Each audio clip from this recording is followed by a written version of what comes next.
there's going to, where is Charles? He always wanders around. After I introduce Charles, we're inevitably going to put our hands together and welcome him to the podium. But I think it's good to start with that because we're celebrating a new book, Recalculating, and we love him. And yeah. I also, come on, Jen, there's seats up front. I also want to say that Santi has many copies of this book. How many you got, Santi? Enough for everybody, just about? And what are we selling them for? $15. $15. It's a bargain. What an incredible deal. It's an incredible deal. That must be 39% So, off. and then afterwards, you can tell from the Writer's House smell, good smell, we're going to have a party, a reception. So I hope you'll stay for that. In Recalculating, this beautiful new book, Charles Bernstein follows every imperative invoked from the late Emma B. Bernstein in its epigraph. Among them, pump up the radio, retrace your route in reflection, and especially race your future to the finish line. For Bernstein, via Fernando Pessoa, poets are fakers whose faking is so real they even fake the pain that they truly feel. Reversing effectiveness with an eye on redemption, he seeks to kill two stones with one bird. Recalculating Wallace Stevens' loneliness in Jersey City, he offers us loneliness in Linden, where, unlike in Stevens, Jews do Jewish things, cobbling together the 6 million tunes of the never heard of in modernism dead. In Fold, he makes a prose poem list of sentences in which transitive verbs are identical to direct objects, facing faces, voiding voids, gulping gulps, fearing fear, and hating hate. Readdressing friends and poetic colleagues, he offers a poem in honor of Bob Perlman, in which Bob is presented by way of possessives. What he has, what he writes, rather than what he is. His numinous nominalism, his casual attire surrealism, his direct address to entropic homeopathic Jewishness. In I Will Not Write Imitative Poetry, he teacherly sends himself scolded to the blackboard, forcing himself to write 16 times that he will not write imitative poetry. He really won't. He won't. He won't. He promises he won't. A wash your mouth out with sophistry, an ars poetica as bold as the poetic pedagogical absolutism it opposes. A few don'ts from this post-imagist. He recalculates, re-understands, reimagines innovative writing in a progressive social context, the pen being tinier than the sword, and free verse being not a type of poetry, but an imperative to liberate verse from constraints no longer applicable for a new time and new circumstance. He recalculates a pragmatic, progressive politics of language, thinking through Lakoffian reformist optimism. All the signs say no passage, still there must be a way. And so he loves originality so much he keeps copying it. When Charles Bernstein at 60 and 60 plus recalculates, he modifies unironic internet age radical idealism with 1930s style vaudeville. Poetry wants to be free, or if not available for long-term loan. Sorry, I blew that vaudevillian line. Poetry wants to be free, or if not, available for long-term loan. It's better when he does it. Misanthropy in the style of Shecky Green or Maury Amsterdam. I love humanity. It's people I can't bear. I'm a Jewish man trapped in the body of a Jewish man. He's unready, unwilling, unable. The title of the poem in which these lines occur, but he's hearing Emma's drive fast, race to the finish imperatives. And so the poems are ready, and they are willing, and they are astonishingly able.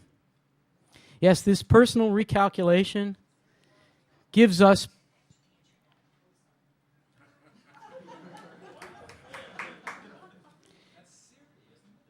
this personal recalculation gives us poems of incomprehensible, uncomprehended mourning. I was the luckiest father in the world until I turned unluckiest. But it also makes possible poems like Strike, right out of the popular front, that one, a list poem telling you to strike. But you don't know if you're aggressively thrashing or nobly resisting. Strike because your only hedge fund is your bare hands. Strike because you are sick of all that's called new and despair that nothing changes. Strike because you are abandoned. Recalculating, the book, but also the title poem, means that, quote, the Jew is a textual construction, which means the realization finally after all these years that you're not even here when you're there. The Jew is a poem, not about this poet, but another, revered, bearded, wandering father and surrealist Jewish vaudevillian himself, turned 80 years old for the occasion of the poem Jerome Rothenberg.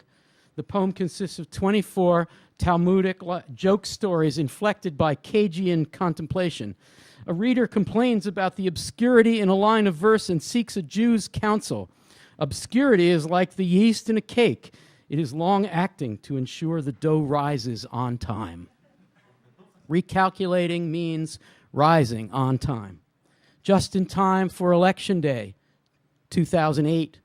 Just in time for some real autopsychographia. And just in time in the era of digital unoriginality for realizing that computers will never replace poets because computers won't take that much abuse. Just in time for retracing your route in reflection and for putting your hands on the wheel.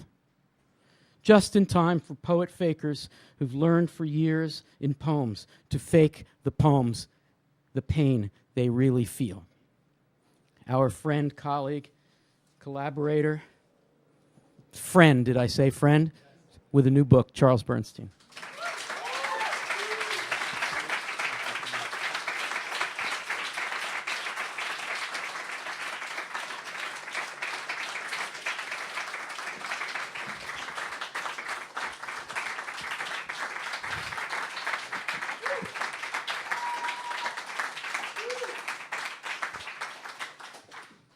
Thanks, Al. This also marks my 10th anniversary here at the University of Pennsylvania.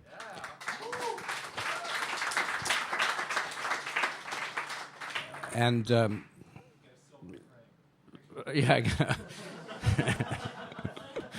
a watch. A watch to watch, a picture of a watch that I can watch. But I've been so happy to have that opportunity to be here and work at the Kelly Writers House with Jessica, Al, and so many people here and many students. It's been a phenomenal and extraordinary experience. And so, and this book is pretty much all written since I came to Penn in 2003. So I'm going to read a few poems. Actually, Al did a very kind of extraordinary job in sampling a lot of the poems that I was thinking of reading, or lines from them, which is interesting. Some of them are too long to read here now. But the first one I'm going to read is, well, let me read the epigraph, which comes from Bob, and then I'm going to read my poem for Bob Perlman. But this is the first thing you see in the book. It is our privilege alone to disappear, to never forget that we do, never forget to set down what must be set down, so that it not be forgotten, not be lost in all this time. Emma. So that's the epigraph. And First poem is for Jean-Michel, Design, or Design. Echoes with another poem I'm not going to read, which is but my current project, which is to get a building at Penn for the theory of flawed design. But the shrine of the Wharton School, for which we all worship at, our cathedral at Penn, which overshadows even the Kelly Writers' House. The number 1, 2, or 3 business school in the United States, depending on who's counting. Actually, I have to say about the Wharton School that some of my very best undergraduate students have been from the Wharton School. And when they come over to my class, they're taking poetry, seriously. It's just like a defection. But they have been great right from that very first year, Aaron Sweeney. So design for Jean-Michel Rabatte.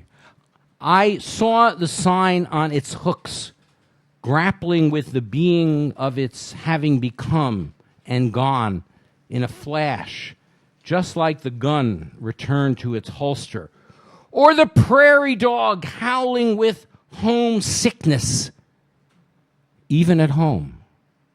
The consciousness of consciousness lapses into intermittent power outages and saltwater taffy. History will end, and the sooner the better, as long as I have my season pass.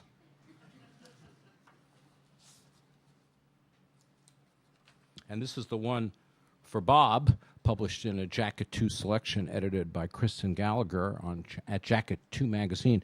It's called The Importance of Being Bob.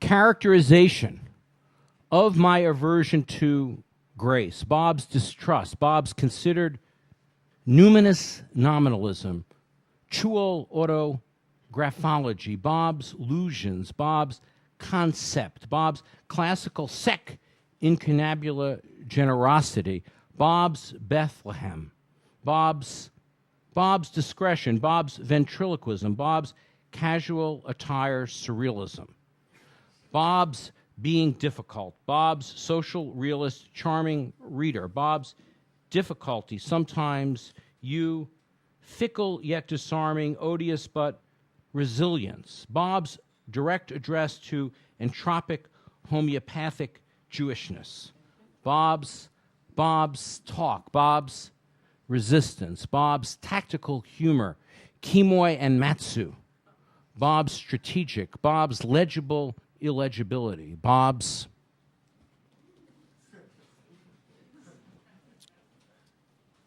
I wrote an opera with Ben Yarmolinsky called The Lenny Passion Show, which is a kind of a version of a Tonight Show timed program of a guy who had been canceled because his behavior and attitudes were not acceptable. And this is just this is not in the libretto, but it's a sort of an outtake of a central motif in it called Lenny Passion Redo. What's the matter with you? What's the matter with you? Did time shove your face in sealing wax? You never looked so blue. Nothing better to do? Nothing better to do? Go stick your head in the microwave till there's nothing left but goo. Sometimes we all need a friend, a guy who'll see us round the bend, someone who's always there to push us down the stair or out the door into the cold night air. Want to sniff some glue? I do. Do you? Then hit ourselves with a 2x4 till we know what's true. And Al quoted from this poem, Unready, Unwilling, Unable. I tried to get Jessica and Al to have, instead of Kelly Writers' House T-shirts, to have T-shirts for the people working here saying Unready, Unwilling, Unable, Kelly Writers' House team.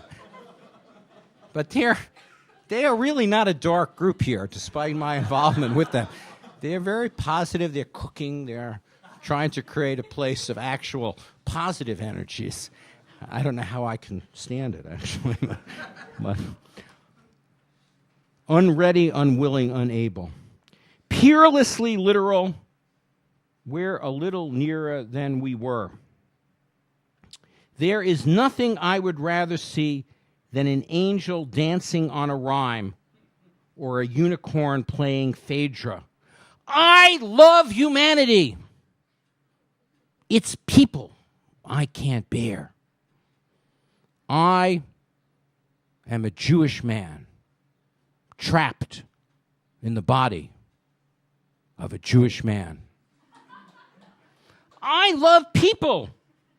Humanity scares me. If nothing is translatable, then everything is. Scars me. Sob rule. Boss is serrated. Slush life. The slope of the sloop is spooked.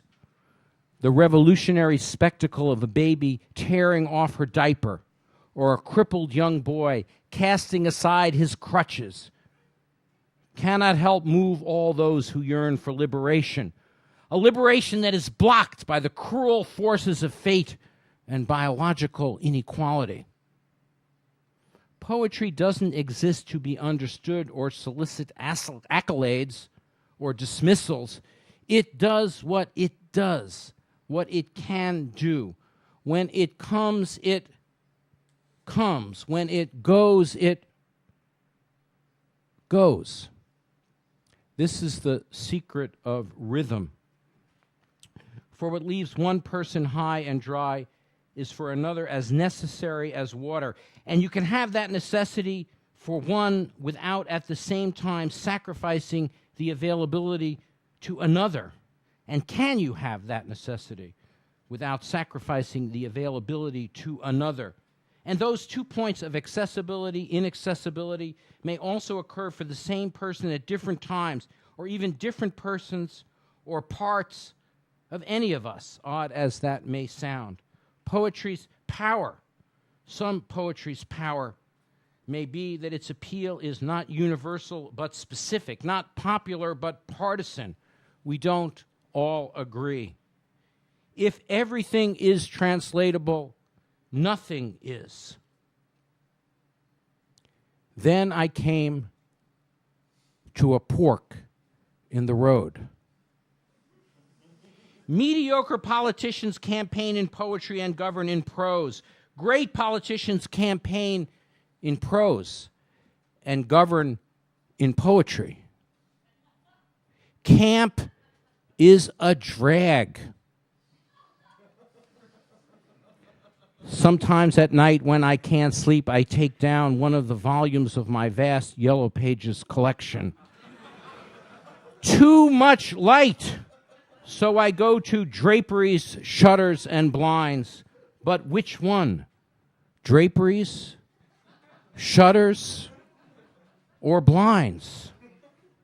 I want to forget or just not think about it too much. There ain't nothing like a metaphor. Nothing in this world. There ain't nothing you can name that is anything like a metaphor. Hold it. I got to take this call.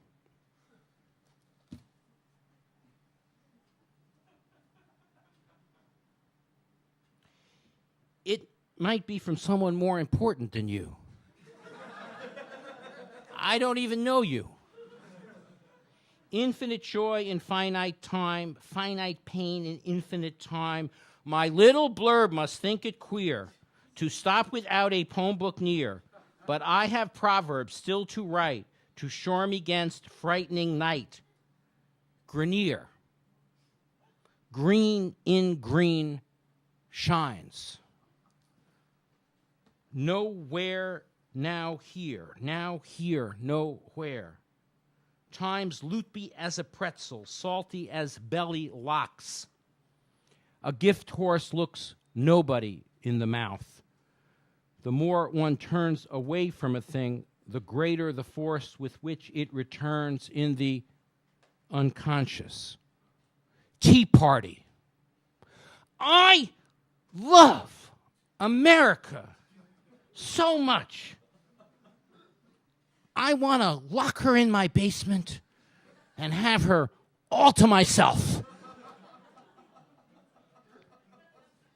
We've come to take your country back. Our America, not yours. Wars, poors, lures, wars. Nothing is done forever, or everything is done forever. Poetry often operates in the spaces between intention and serendipity, or it reframes, displaces, replaces where the intentionality lies. But how readers interpret the results of randomization is not random. We project meaning, associate freely, symbolize the process structure. Who decides what poetry ought to be? Historically, poetry's history suggests many radical swerves from such oughts, and of course much compliance as well. What some reject as empty, others embrace as visceral. And what some embrace as rational, sensible poetry, others reject as empty, lifeless. Poetry's not about what it says, but what it does.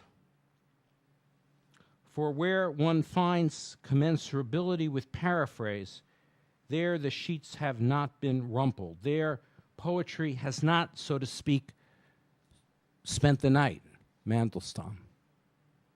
So in the end, what it comes down to is, can the truth handle truth? Wake up and smell the plasticine.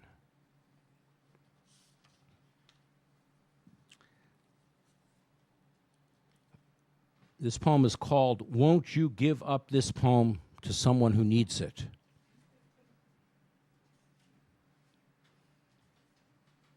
Remember what I told you about purgatory? Limbo, how all that's happening now is just this waiting around till the big cheese makes up her mind about you. She makes you the way you are and then decides if it panned out. For every 10 half-baked cookies, there's a gem. And you know, maybe you're one of those. And then there's those who take her name in vain. What do you call them? The religious moralists. She don't much cotton to them, not when they try to take away a woman's right to choose, or bad-mouth folks almost as queer as she is.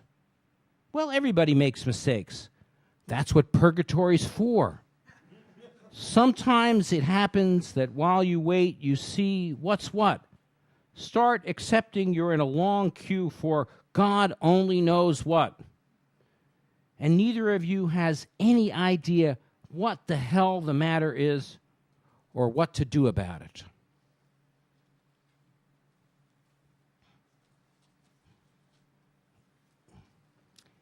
If you say something, see something, for Emma.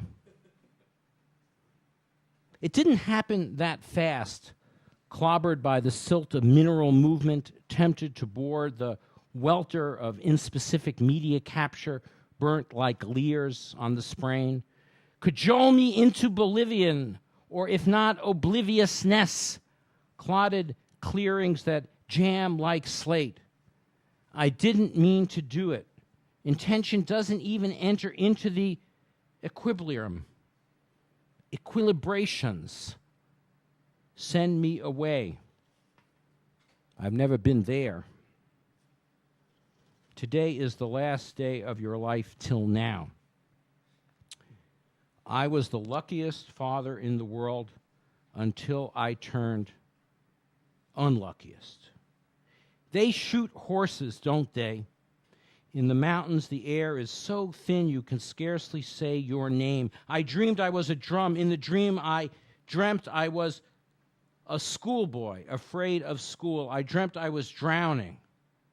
Far away, the crush of snow refracted the still muted light, as if punishment was not punishment enough. Time served. Honor her voice in me, where want knows neither hope nor deceit.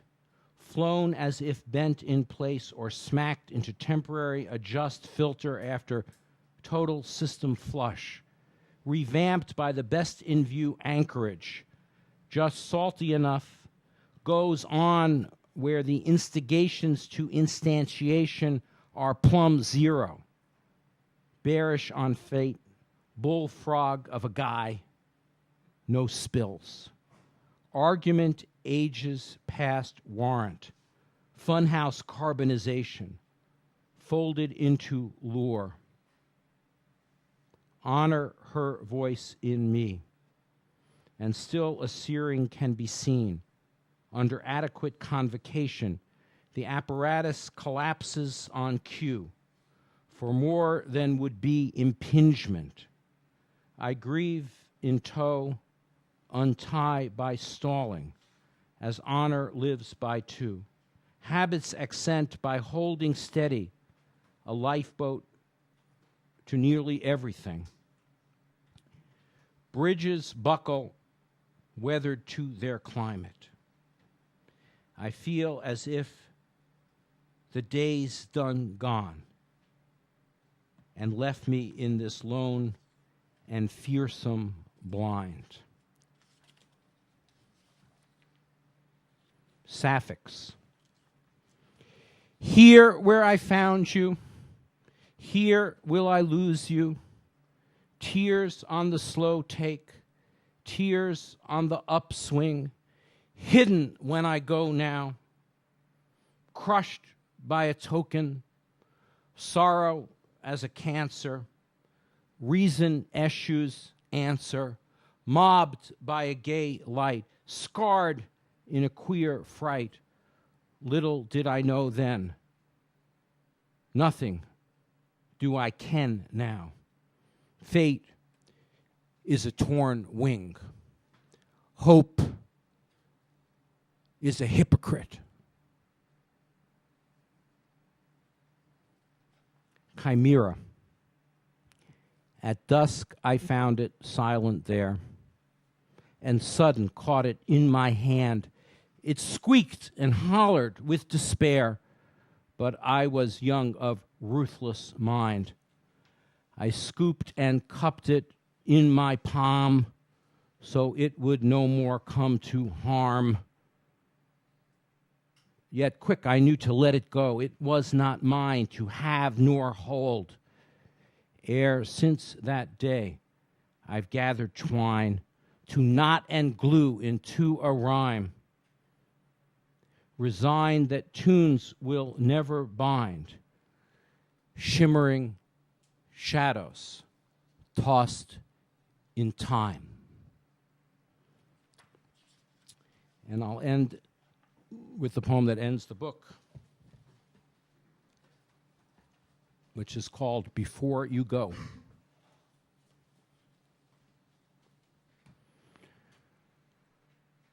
Thoughts inanimate, stumbled spare, before you go. Folded memories, tinctured with despair, before you go. 2 lakes inside a jar, before you go. Frame illuminates fitful lie, before you go. Furtive then morrow, nevering now, before you go. Lacerating gap, stippled rain, before you go. Anger rubs, raw and sweet, before you go. Never seen the other side of sleep, before you go. Never left for not yet grief, before you go. A slope, a map, insistent heave, before you go. Stone and stem, nocturne leap, before you go. Compass made of bones and teeth, before you go. The wind up acts delirium's beast before you go. Spilt quell impatient speaks before you go. Rippling laughter, radiance leaks before you go. No place, no sound, nor up or down before you go. Smoky, swollen seeps before you go. Tossing in tune just like last night before you go. I'm nowhere near the fight before you go. Nothing to make it right before you go. It won't congeal. No more deals before you go. Hope offense wells on fire before you go. Slammed when you don't, damned if not before you go. A hound, a bay, a hurtled dove before you go. Coriander and lace, stickly grace before you go. Englobing trace, fading quakes before you go.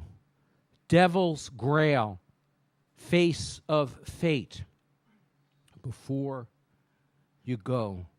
Suspended deanimation, recalcitrant fright before you go. Everything so goddamn slow before you take me now. I'm feeling low before yo.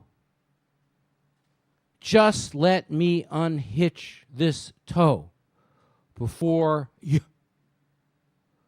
One more stitch still to sew before. Calculus hidden deep in snow before. Can't hear, don't say. Befo, lie still. Who sings this song? Beth, a token, a throw, a truculent pen. B, don't know much, but that I do. Two-lane blacktop, undulating light.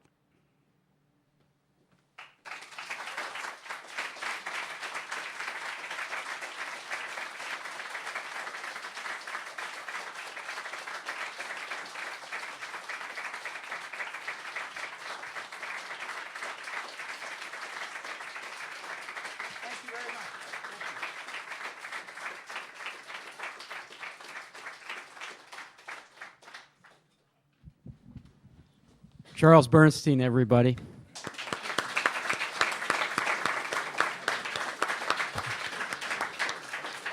So please stay and join us for a reception, and we have copies of the book available. Thank you again for coming.